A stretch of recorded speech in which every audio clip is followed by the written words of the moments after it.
Ready? All right. Okay. Yeah, so we're going to get you on your tummy. So how many weeks along are you now? 34 34 today. weeks. Oh. And I had a sonogram yesterday, and she was butt down, head up. Uh-oh.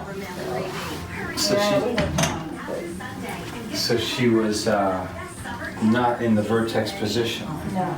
Okay. So we're going to look at maybe doing the Webster technique today with you, okay? Okay. So we could get that baby to turn back into the position she's supposed to be in. So we're checking the sacrum for resistance. And Kristen's been adjusted before, so we already know what she needs, and we're going to go in here and do some work on the sacrum first. So we're going to do some work.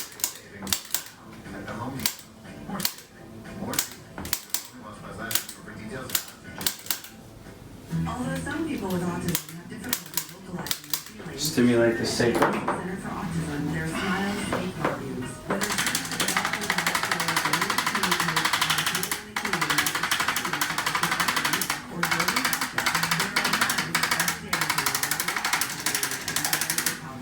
do you want to generate more smiles than what you love? Now I'm going to come over onto the other side of the bench.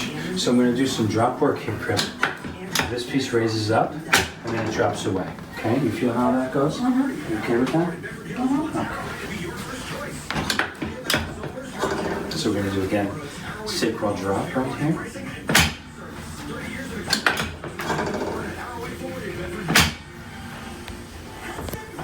And a big breath in, and all the way out. WHUD's much more active weather forecast brought to you by Macy's.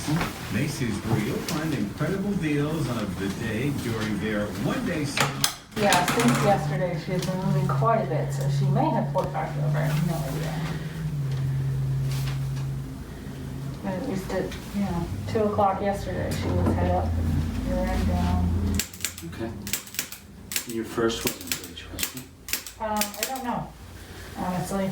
Because we went right to cesarean. Right. They didn't comment on that? No. Okay. All right, well that looks much better now. So let's turn over onto your back. So let's get up first. So now I'm going to